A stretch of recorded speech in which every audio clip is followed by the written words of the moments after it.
Shelo, kakain ka na ba? Ha, Shelo? Ay, kakain na si Shelo. Gutom na. Ay, gutom na. Oh. Gutom na pala si Shelo eh. Gutom na ulit siya. Oh, eto na yung pagkain mo, bigay ni Papa, oh. Amin na ba? Ayan. Pakainin niya si Shelo ko ha. Eto na po yung pagkain ni Shelo. Sabi po ng vet, kailangan laging manok ang kanyang ulam para meron siyang protein. More on protein daw po kailangan ng kinakain niya. Ayan, gutom na si Shelo. Dito na, bibi. Kain na.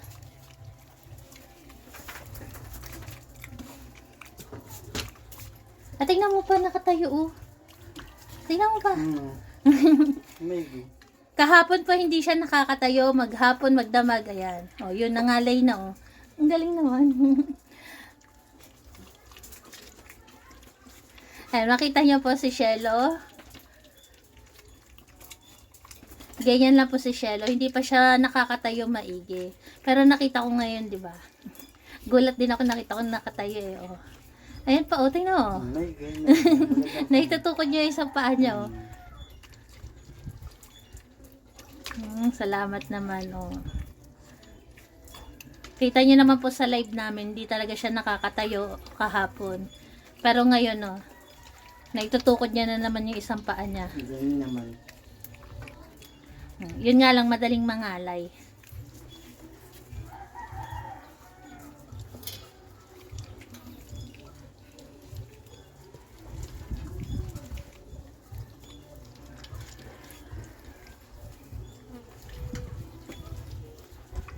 Good boy, Shelo. Naubos niya pa, oh. Konti lang kanin yan. More on gulay yan. Tapos kan manok. Yung picture. Madali nga lang siya mangalay.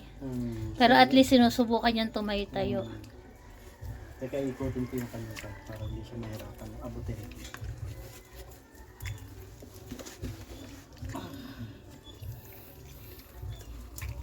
Very good, Shelo. Hoy, Perla. Bawal muna extra.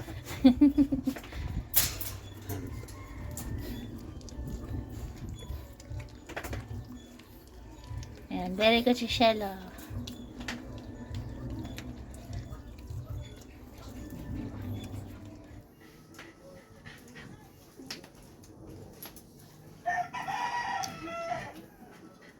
All eyes na kay Papa nila. Sobra kayo dyan. Ang kanila pong ulam ay manok. Kasi kailangan po talaga ni Shelo laging manok ang paulam para sa protein daw ni Shelo. Kaya ang ulam po nila ngayon ay nilagang manok na merong sayote at okra. May ulam po yan kasi pag malayo, akala nyo po wala. Pero ayan, makikita nyo po, may manok po siya na hinimay. Tinatanggal po kasi namin yung mga buto ng manok. Ayan, naiyak na si Shelo. Ayan po atay ng manok. Yung, no pa, yung medyo kulay itim na po na yan, hindi po yan dumi. Atay po siya ng manok na napasama. Ayan. Makikita nyo po, may gulay, may manok, ang kanilang pagkain. Hindi lang po siya basta kanin lang. Kasi pag malayo po, hindi masyadong kita yung ulam dahil nga po hinihimay namin. Si Shelo po nakabukod. Mamaya po siya bibigyan ng pagkain.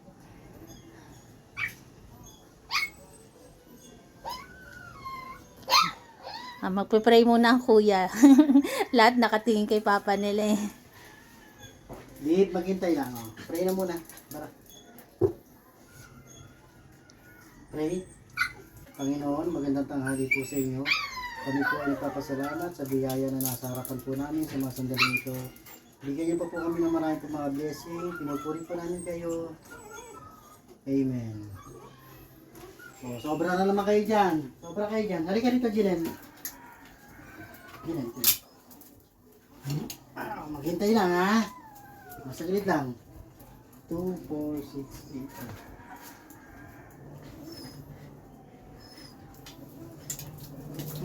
8. Ba't dito?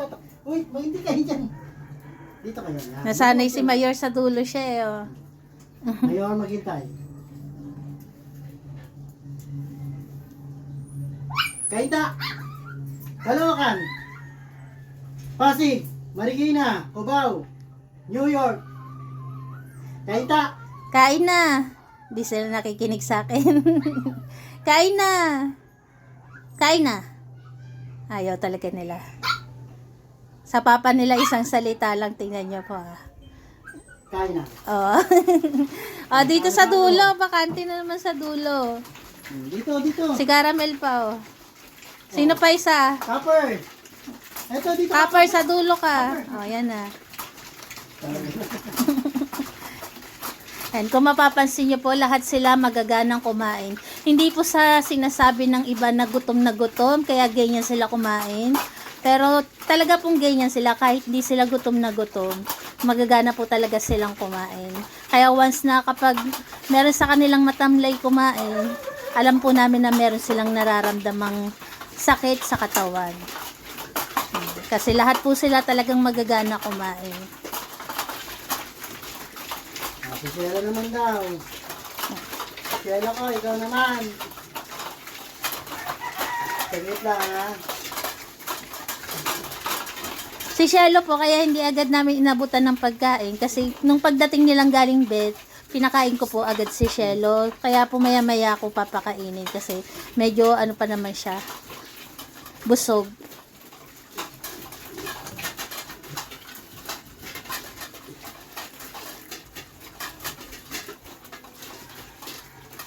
Eto, yung mapapansin niyo po sa unahan, mabagal talagang kumain si Janelle.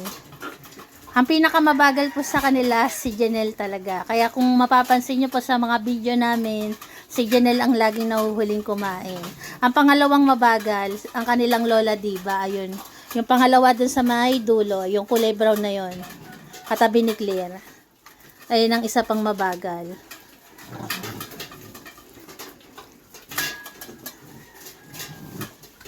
Cherry.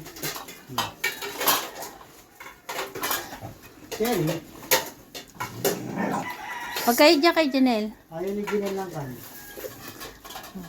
Ayan. Ayaw ni Ginel na. Ayan, nakaraos na naman po sila ng kanilang pananghalian. Saglit. Si Shelo papakainin din maya-maya.